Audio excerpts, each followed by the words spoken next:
Hello, everyone, and welcome to the Healing Connections podcast. I'm your host, Emmy Vadnais, and today we're talking about the intuitive mind with Jeffrey Mishlove, who is host and producer of the new Thinking Aloud channel on YouTube.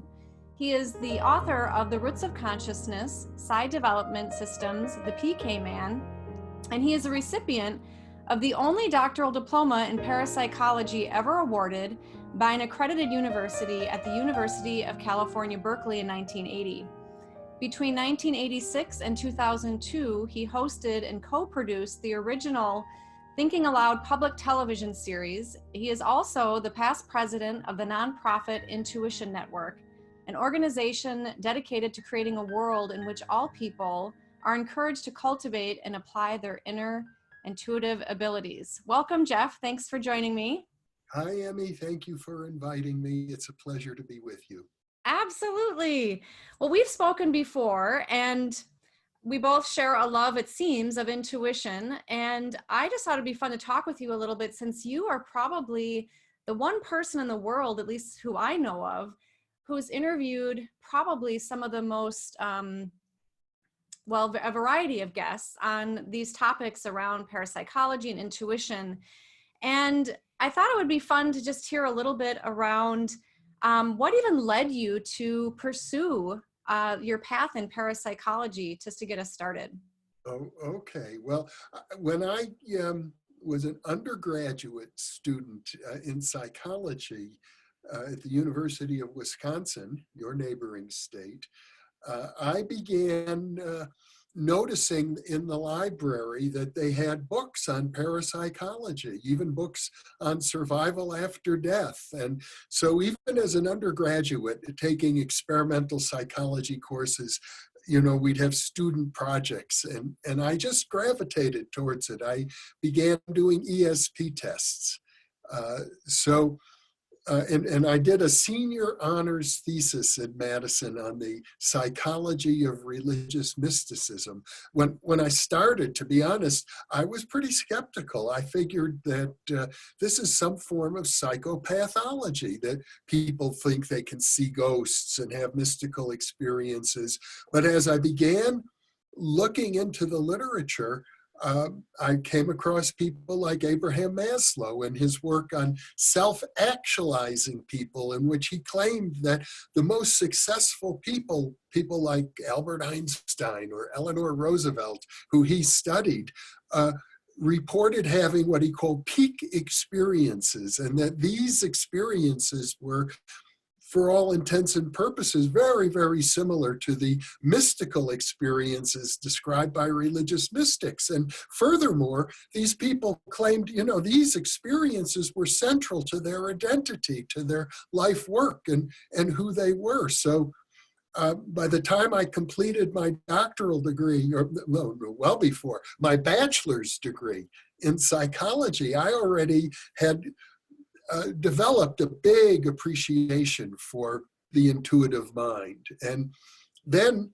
I ended up going to graduate school at Berkeley in criminology. I was doing group therapy at San Quentin prison with murderers and rapists. But I felt like I really wanted to pursue my interest in higher forms of human deviance rather than the negative forms. And so I struggled to find a way to do that. I don't know if I've told you this story before, Emmy, but I agonized for months and months over how I could switch from studying negative forms of human deviance to positive forms. And one day, after months of real struggle, because there just weren't opportunities at the University of Wisconsin. Well, actually, at that point, I was at Berkeley, but it was the same. Major American universities, you could study psychopathology and crime, but they didn't have parapsychology, intuition, creativity programs, and certainly nothing on the mystical experience. But one day, I just knew with a certainty that I was going to find the answer in a dream that evening. And I had this dream, and I woke up from the dream, and I was so excited. I thought, this is the answer, but I didn't know what the answer meant. And in my dream, I was visiting friends who lived in Berkeley, California, across town in a married student housing unit. And I knocked on the door of their apartment, and there was no answer. And I then found a key, let myself into their apartment, and in the middle of the living room floor, I saw a magazine called EYE. And in my dream, I'm paging through this magazine when I woke up with this feeling like, wow, I found the key. And because I didn't know what to do, I put on my tennis shoes. Believe it this or not, this was in the days before they had running shoes. I had the old-fashioned tennies, and ran across Berkeley, 5 miles, got to this house, knocked on the door of their apartment, no answer, just as I had dreamt. And I actually knew they kept a key under the doormat. And I let myself into their apartment, something I wouldn't normally do. And there, smack dab in the middle of the living room floor, as I had dreamt, was a magazine. And I picked it up. I started paging through it as in the dream. It was called, not I in the dream, the magazine was EYE, but the actual magazine was called Focus. And that moment, that magazine brought focus to my life. In fact, the same focus that is being exhibited right now where we're talking on the media, because it was the magazine of listener-sponsored radio and television in the San Francisco Bay Area, KQED. And I resolved at that moment that I could find the path I was looking for by getting involved in the non-commercial segment of the media. So I went to KPFA, Pacifica Radio in Berkeley, where I lived, and said, I'm here to volunteer. And they said, well, great. And even though I had a master's degree, and they told me, sit at this desk, and when you hear the buzzer ring, let people in the front door. That was my job, and I was happy to do it. And within 3 weeks, I had learned how to produce a radio program, and had done one. I did a little radio program on, you don't have to be from out of town to be psychic. That there are lots of local people who seem to have these experiences. And they liked that. And the program director said, well, we have this slot every Tuesday and Thursday at noon called The Mind's Ear, and we'd like you to host it. And I found myself sitting across from world-class experts with 10,000 people listening in twice a week.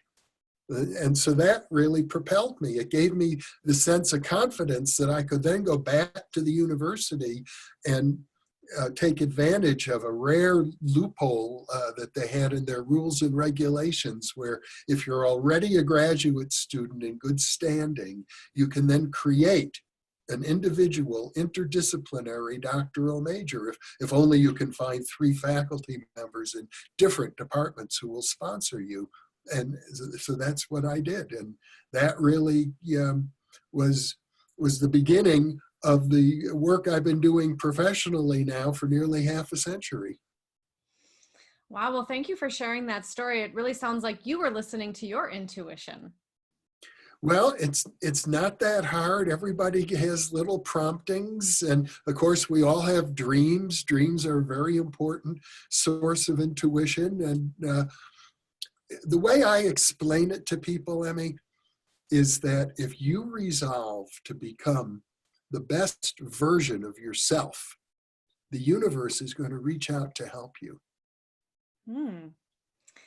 I like that. I like that. And it sounds like when you were saying that you were studying psychology, that there was a real focus just sort of in the culture or academia around focusing on the problem, pathology, and you were more interested in maybe what the possibilities are with the mind, would you say, or positive psychology?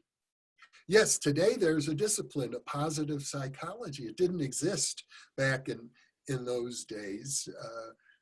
although there were others, transpersonal, humanistic psychology, yeah, people like Abraham Maslow, who was a big inspiration to me, founded some of those groups, but the new emphasis appears to be positive psychology. Yeah. Yeah, and could you just share briefly how you see maybe differences or similarities between parapsychology and transpersonal psychology? What an interesting question. Yeah. Well, technically speaking, parapsychology is the scientific study of extrasensory perception, that would be telepathy, precognition, clairvoyance, retrocognition, psychokinesis, or mind over matter, which could also include, for example, psychic healing, and so really that's it. That's parapsychology right there. But it also, the original discipline out of which parapsychology emerged was called psychical research, founded in the 1880s in England, and also William James, the father of American psychology, was very active in that field. And they were looking at questions like life after death and energies, like could there be animal magnetism. They were very interested in all the theories relating to altered states of consciousness and hypnosis, and there were various names for mysterious energies that people were experimenting with or thought they had discovered back in the 19th century. So parapsychology, as I envision it, includes all of these things and even more, because I believe, to be honest, that what we try to study using the experimental method, and very successfully now, was also of great interest to ancient shamans and yogis and practitioners of ceremonial magic and even witchcraft, so that it's sorcery, or the traditions of Zoroastrianism. Almost every culture, Gnosticism, they all have an interest in this mysterious human faculty that sort of defies conventional thinking. And so I like to think of parapsychology today as a discipline that embraces all of that. Mm-hmm. Now, that pretty much includes transpersonal psychology, which more or less is the study of our spiritual nature. Transpersonal meaning that part of our consciousness which is beyond just our own personal ego and our own selfish interests, but in the ways in which we're connected to the larger world of humanity as a whole, or the environment, or spiritual worlds.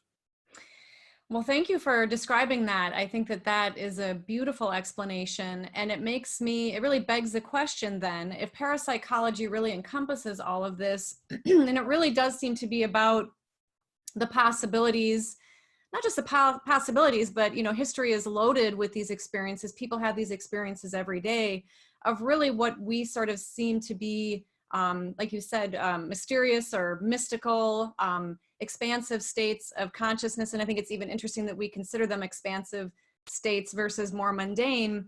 But then it begs the question, why are there not more universities supporting people to develop these abilities, do you think?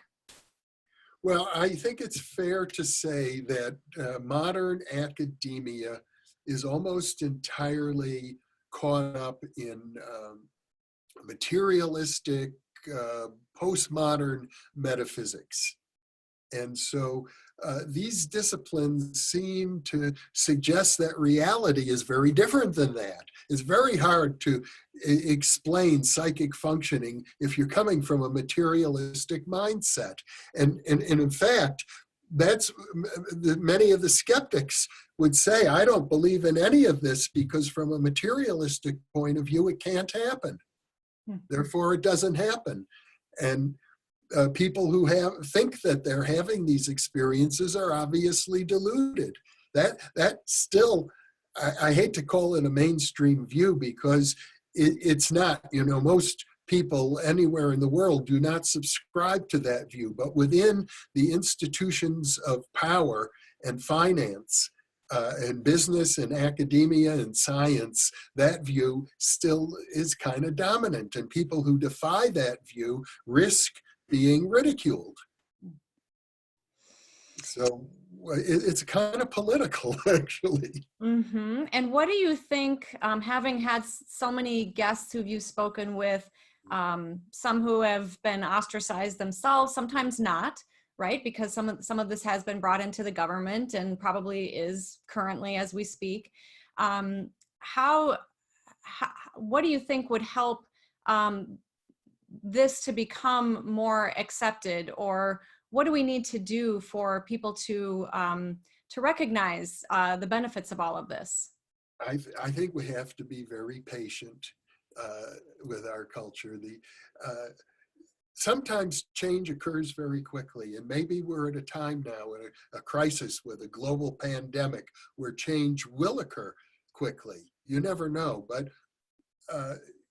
human nature sometimes seems very slow to change, and there may be very, very deep reasons why there's so much resistance to all of this. You know, when I started out in the 1970s, I thought this discipline was going to revolutionize everything because the data is there.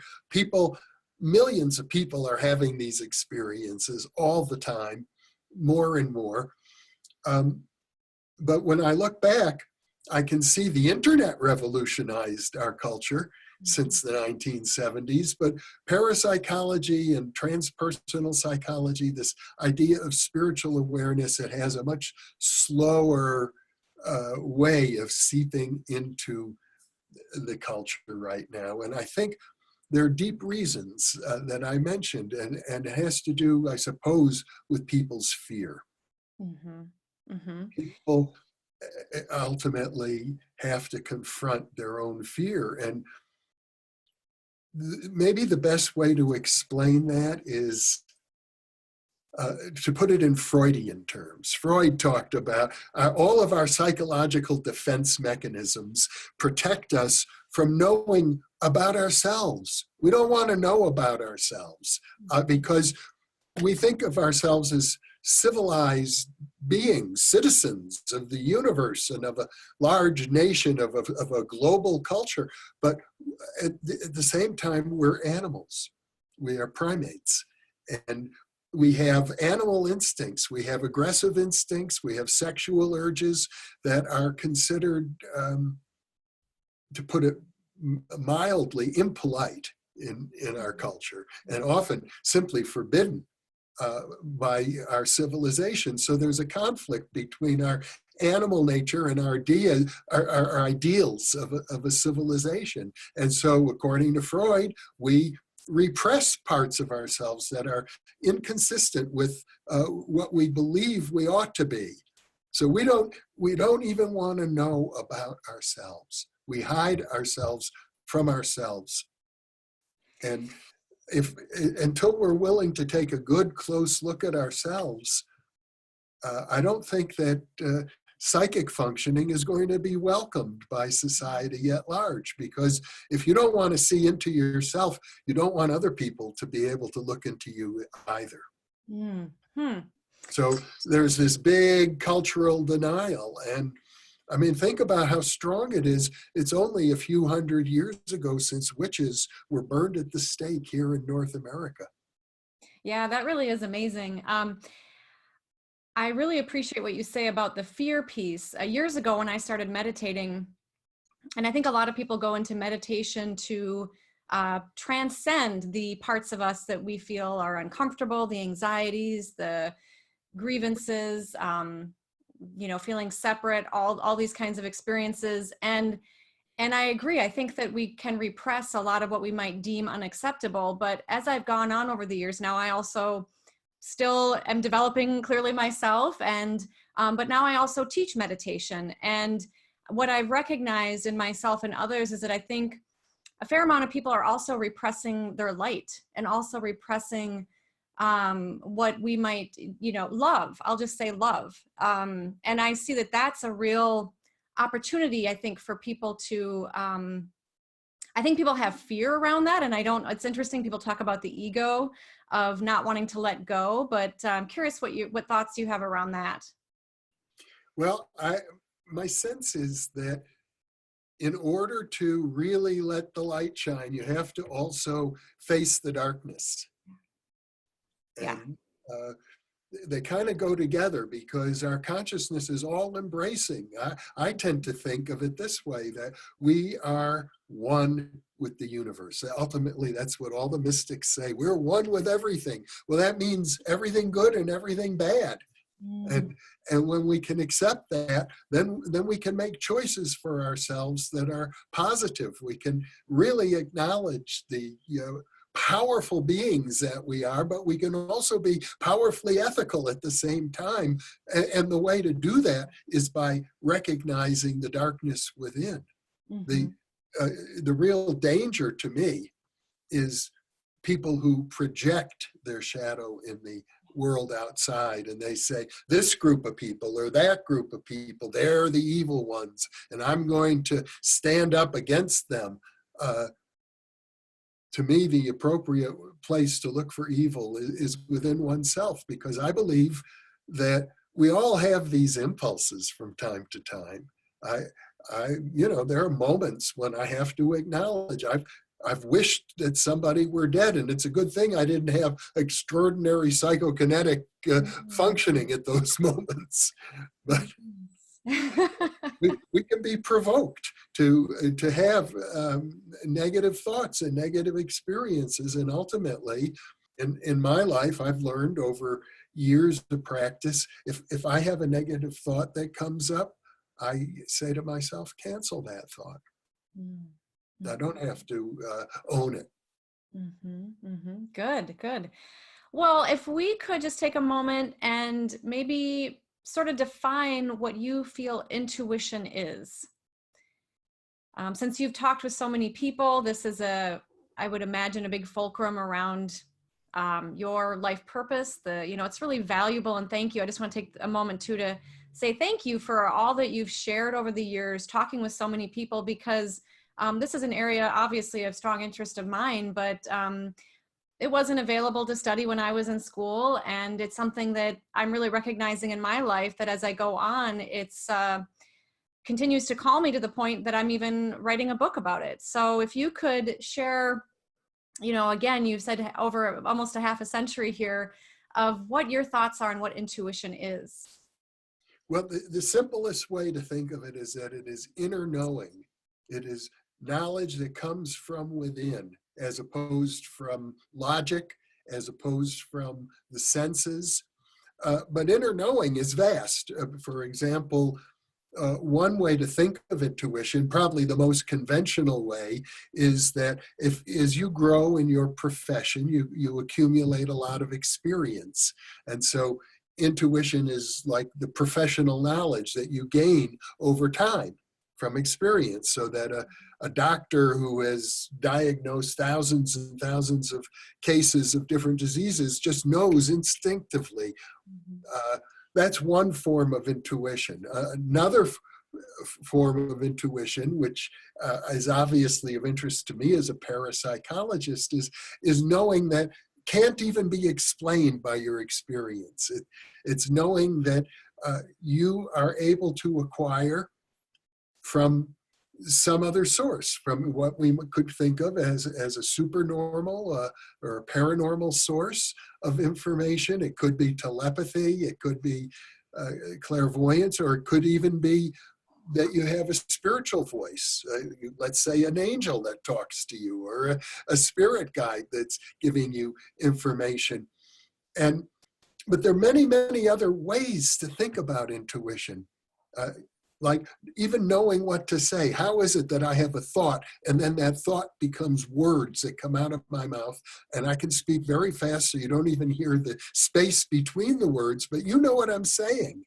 Yeah. So one might say that intuition is something we all do all the time when we speak and when we listen to people, to understand what's going on. It may actually be that we're communicating telepathically, and that the words are just like carrier waves or something, for something deeper. so that you can understand my actual intent and not just the sound of the syllables I'm making. I like it. And so it sounds like it's probable that for those who have spiritual leanings, that when they're listening to God or their angels, um, prophets, that they're using or listening to their intuition, would you say? Well, I would indeed say, but there's a way that you can tell because, you know, in most spiritual traditions, particularly the Christian tradition, now that I think of it, there is this idea of discernment because we have, as I mentioned, you know, our consciousness is vast. And so true intuition is one of the voices. It's sometimes called the still small voice within us. But there are louder voices as well, voices of greed, voices of fear, voices of gluttony or lust. They can become very powerful at times, which is why most spiritual traditions practice a form of one or another forms of meditation. Because the general rule of thumb here is that when your mind is quiet, and you're not being disturbed by strong emotions, that's when you can really tune into your intuition. Which is why meditation is probably the main way to access intuition or to develop it. Would you say? Well, it's one of the main ways, I would One say. of them. There are several ways, sure, but it seems to be from many different cultures. That seems to be sort of a common theme. It's definitely something that is practiced worldwide, but there are many other practices. Thomas Edison, who was a great intuitive genius, used to just take lots of naps. Right, because we go into an altered state of consciousness when we rest or when we sleep. Yeah, yeah. Now you could say he was meditating, but another way to look at it is when you take a nap, especially during the daytime, actually, you go in and out of what are called the hypnagogic and the hypnopompic states. Hypnagogic state when you're just going into sleep. It's sort of the twilight between waking and sleeping, and hypnopompic just as you're coming out of sleep. And those are states of consciousness that some people develop as a natural skill where a great deal of intuitive information can come through. Yes, yes. I experienced that yesterday. I don't typically take a nap, but I did yesterday, and definitely was aware of my consciousness, and suppose that they're even correlated, can be correlated to brain waves and energy frequency in different parts of the body, and so forth. So could you share what has helped you in your life? Like, have you actively tried to develop your intuition, or is it just something that you've just sort of paid attention to? I think it could be interesting for those listening to maybe inspire them on how they can get in touch with their intuition. I have to say, Emmy, in my life, I'm not really, a super meditator. Like I interviewed people who practice Buddhist meditation for 20 years, and they're very skilled at that sort of thing. That's not me. I've dabbled. I've been a dabbler. I started out 50 years ago, and I've been around the block many times. I've explored many, many groups. I've practiced all sorts of disciplines, many types of yoga, many types of meditation, many forms of psychotherapy, dream analysis, and other practices. I'm not a joiner, so I never stuck with any one of those things very much. But I would say over time, what I've really learned is that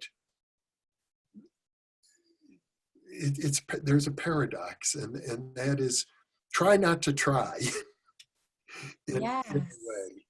Yes. If you find that you're trying too hard, it's because there's a lot of ego in there in all of the trying. And if you can just relax and let go, the basic pattern is actually what I experienced back in 1972 when I had that dream.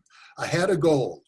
I had a clear-cut image in my mind of what I wanted to do to change the direction of my young career as a graduate student, to be able to focus at a very seminal time in my life. I was like 22 years old, to focus on positive forms of human deviance. That was my goal. There were many, many obstacles. So what I did is I concentrated and I was agonizing. I was really, really exploring every option, and it was painful. But it's like a process of tightening up, tightening up, tightening up, tightening up. I'm going to do this, I'm going to do this, and then letting go. And it was at that moment when I let go that I knew the dream was going to come. And it did. And it changed my life permanently. I can look back now nearly 50 years ago and say that dream was key. It was the fulcrum point of my life. But in general, the process is like, there's a form of relaxation exercises, Jacobsonian relaxation, where you do just that. If you want to relax, but you're very tense, and you just say to yourself, relax, I am relaxed, it doesn't work very well. But if you tighten each muscle and then relax, you really can. You can relax deeply. And it's in that relaxed state where you're letting go, where you're not trying, where you're just being, that intuition, I think, can operate most effectively, because there's a real paradox, which is that we're already there.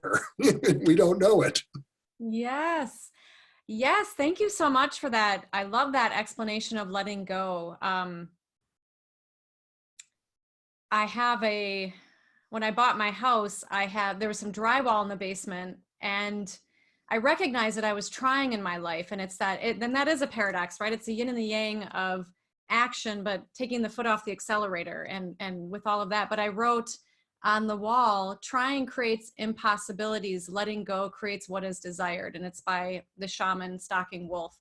And it also makes me think of really what my understanding of meditation, and that word, I think, can even cause tension for people sometimes, because initially they'll just say, well, I can't meditate, because when they sit, right, all this stuff that they normally aren't aware of can come to the surface. But really, my understanding of meditation is that it is exactly that. It's just being. It's being in the present, being in awareness. And then my mind also goes to Dr. Herbert Benson, who coined the term the relaxation response. And really, he was just studying, I believe he studied a lot of transcendental meditators and nuns and monks, and found how they were able to shift their physiology, and it also gets into health. But I really appreciate what you're saying around that letting go piece, because I think that for those who are listening, hopefully that will inspire all of you that it's, in fact, one of the prompts that I was taught and I share with people when I'm teaching them meditation is to try to let go of trying to make something happen. Just letting, not even trying. And I was trained by a psychic medium intuitive years ago, who's still one of my main teachers. And that was her big instruction was to let go of trying. And I've noticed that when I do that I'm able to get the intuitive messages, hear, see, feel much more easily that way. And I think that that's really maybe what the practice is all about. And also, when Dr. Benson was doing that prayer, when people, recite quietly within themselves or out loud a repetitive prayer, that can also cause the mind to quiet so that we can get to those intuitive messages. So, well, it's fun to hear, because you have been interviewing people for so long that it's fun to hear what's worked in your life. Okay, so how do you think, what's the benefit of us listening to our intuition? How can it help individuals, society, or culture? I guess I would start by saying, let's take a look at our society and culture, where it's going right now. And this is probably a good time to look at it, because as we speak, we're in the middle of a global pandemic that is affecting the economy everywhere in the world virtually. And it's a good time for people to take stock of themselves. And what we can see is that human civilization as a whole is pushing us closer to the brink of extinction. As a matter of fact, we're dealing with a planet that's probably overpopulated. We're using up our resources so much so that getting clean water and clean air is hard for people in many parts of the world. We're dumping 50,000 new chemicals into the environment every year. We don't know how they're going to affect our physiology. We're putting radioactive wastes into the environment, which is also going to affect our future generations in unpredictable ways. Humans are engaged in war and violent conflict with each other. There's enormous oppression of different social groups, oppression of women. Some people would argue that the women are oppressing the men, but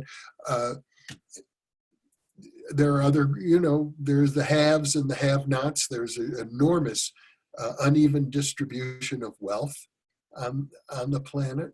So one might say that this is the result of the application of something that must not be intuitive. I recall, this is an interesting experience I had, a woman who believed she was a good remote viewer and in telepathic contact with aliens, different alien races. And she said, from their perspective, we are not an intelligent species. Look what we're doing to the planet. She said, from their perspective, when they look at the human species, they see that we form these pyramidal structures with alpha males at the top of each pyramid, and they all fight each other. Now, where's the intelligence in that? So that seems to be overall the pattern. And you could say, well, that's probably part of our primate ancestry. That's what other primates do. You can see it in chimpanzees quite clearly. They even make war against each other at times. So if we're going to operate from an intuitive level, it's to get in touch with a different part of our being, not just the primate ancestry that we have. I would say that we have a spiritual ancestry as well as a primate ancestry. And our spiritual ancestry isn't just biological, it connects us with the ground of being of the whole universe. Mm-hmm. That is, every sentient creature we share something with.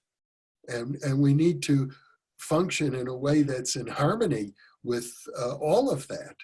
And there are various, especially indigenous groups of people who seem to have that knowledge instinctively and are trying to warn us. We've got to change our ways so that we begin to function in a manner which is harmonious, not just with our primate nature, fighting and trying to dominate, but with a different part of consciousness. One could say super consciousness or universal consciousness or cosmic consciousness. That is also our inheritance. That is also our potential. And I would say the application of intuition would lead us in that direction. So perhaps it sounds like you might be saying that intuition could help us to be more intelligent. Yes, genuinely intelligent, so that those aliens, when they look down on Earth from their flying saucers, might look down and say, why, there is an intelligent species worthy of joining the cosmic community. Oh, well, I also am curious, what has surprised you the most since you embarked on this journey, choosing, seeing the eye in the magazine, the focus, and what has surprised you the most since you've been studying parapsychology and intuition and all this time? Well, I was very surprised that things didn't revolutionize immediately. I was expecting it. I thought we were on the brink of fantastic discoveries that will change everything. And it was true, we were on that brink, and we still are, but the social resistance to it, I suppose I was naive, but it surprised me a lot. I'm more surprised by the enormous resistance people have than I am by the accomplishments of the many highly talented psychic people I run into. Although I have to say, every time I see something of enormous psychic import, I typically am delighted by it rather than surprised. I've been hearing the word consciousness used a lot more in healthcare and in science. Are you seeing that happen? Well, I am, but I feel like maybe I'm so deeply embedded into those circles of people for whom this is their main focus. But my sense is, Emmy, that this group of people that we're involved with, the work that you do, the work that I do, and the various networks, interlocking networks with which we're associated, is probably the fastest growing segment of the population. Back about 20, 30 years ago, there was a sociologist still working named Paul Ray, who coined the term the cultural creatives. And he said the cultural creatives stand in opposition to the modernists, people who are very materialistic and just want to see the economy grow and more high-tech inventions in our life. And they stand in opposition to the traditionalists, people who are very much afraid of what's happening to modern culture and all the decadence that they see. So they want to retreat back to fundamentalist religions. Those are two large groups, but the fastest growing group are the cultural creatives. And the cultural creatives are basically, there are two wings. And one of those wings are people who are, such as ourselves, who are really focused on consciousness, on inner transformation. The other wing are people who are associated with social change. The ecology movement or the various social liberation movements that are important. So those are the two wings of the cultural creatives. And I don't know if it's still true. I suspect that, the traditionalists also seem to be gaining in strength, and the modernists are also gaining in strength. But ultimately, cultural creatives is a very strong and important social force. Well, and the other component to all of this is that things like yoga and meditation are really gaining ground. People typically enter into that, which is important to have a healthy body and be fit and those kinds of things, stress management and so forth. But those who stick with it, probably not too, far down the road into it, recognize, because the teachers bring in forms of meditation, that these components are brought in. And of course, respect to all the various religious and spiritual beliefs out there. There's many components in those lineages of connecting with oneself and listening to their own inner knowing and inner wisdom and intuition as well. So is there anything that you would say to your younger self now, knowing what you know now, when you first embarked on all of this or were contemplating your path forward? I'll tell you what you're reminding me of. When I was very young, an undergraduate in college and just starting on this exploration, like many young people, I felt confused. Young people say, I'm trying to discover myself.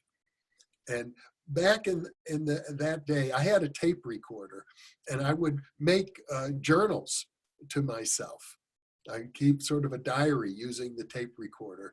And I remember saying to myself, my young self speaking to my older self, actually, at the time. And I knew it was like kind of crazy back in those days, because it was an era of psychedelic drug use and social protest, and what was called the sexual revolution was going on at the time. And so I was just a typical college student and, embarking on all of those adventures. But I would say to my older self, don't you judge me, because I am the seed of who you are going to be. Oh, that's nice. And I think as I look back on my past, on my youth, uh, it's easy to want to judge myself. I mean, I did a lot of risky things that I would never advise young people to do today. But I realize I am who I am today because of that. Mm-hmm. They say the child is the father of the man. Mm-hmm. And so whatever I did, whatever wild and crazy things I did back then, I have to be thankful for. I'm just glad that they worked and I managed to avoid. I must have had a guardian angel that kept me out of too much trouble. Well, it sounds like your self from when you're in college days. I don't even love even using the word younger and older, right? You know, Yeah. time is also a whole other concept. And I know you've talked with many great people around that concept, but it sounds like you're very accepting of yourself and perhaps forgiving from this other time of yourself and this current time of yourself, would you say? Well, you know what I often do, Emmy, when I wake up in the middle of the night and I can't sleep, I often think about the events in my past. And sometimes something will bubble up in my mind, like some event that happened 40 years ago with some person I'll never see again and have no way to find, or maybe I don't even remember their name, but I maybe hurt somebody, I did something that I, in retrospect from my position today, I know it wasn't the most compassionate, loving thing to do. In fact, I might have been mean or dishonest with somebody in the past. And I try to heal that. I send healing energy to myself back then, and also to people for whom I need to make amends in some way or another, because in my mind, it may seem silly, even people who are deceased, I believe I can communicate with them. And people I may never see again in this lifetime, I may be their child or their parent in a future lifetime, for all I know. Because I do think our soul, our consciousness is ancient. You know, this idea of young and old, our bodies are young and old, but our consciousness is ancient. And so I try to, heal those uncomfortable moments, even if they're, decades and decades old. Mm, beautiful. And what a great quote you just gave there about our bodies are really young and old, but our consciousness is ancient. So we should wind down in just a moment. Is there anything else that comes to mind that you want to share around intuition, or anything from that stands out to you from all the amazing people, your guests over the years you've interviewed around intuition? Well, I like to encourage people to try and become the best version of yourself, no matter where you are in life right now, whether you're young or old or single or married or in the middle of a career or just embarking on a career. We all have the potential to be our very best self.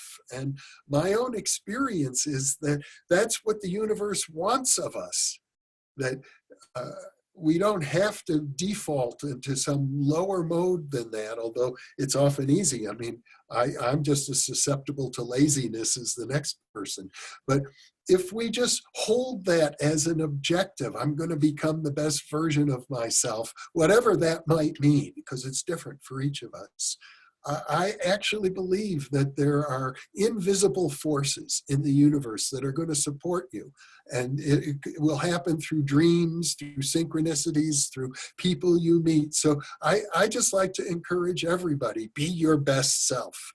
Mm. I mean, it sounds a little like Melania Trump, be best. Well, it's inspirational. And I think that, it seems that with a lot of different psychological research and studies, just with the mind or the mind and the body, that meaning and purpose is really important. And I think that what you're saying, when a person can be their best selves, they probably have more meaning and purpose in their lives. And I think that with having a global pandemic, a lot of people are scared, and patterns that, that are just natural to innate to whom they are might be surfacing, such as various forms of, maybe not the healthiest habits or addictions, or, feeling, having dark moods and so forth. I think that being able to have that inspirational message can be really uplifting, so that we can be our best selves and recognize, I certainly have a belief that we are here. We incarnate in this earth to develop and to evolve our consciousness, to be the best that we can be. So I think that's a great message. Well, thank you for spending this time here with me, Jeff, and allowing me to talk with you about the intuitive mind. It's such a treat and a gift to talk with you, to have the tables turned, as it were, right? From you speaking with so many people, and to hear what's going on in your mind around intuition. So thank you so much for being with me, and hopefully we can have more conversations in the future as well. I'd be very happy to do that. Thank you. All right. Namaste and blessings, everyone. Thank you for being with us, and we'll see you next time. Till then, be well.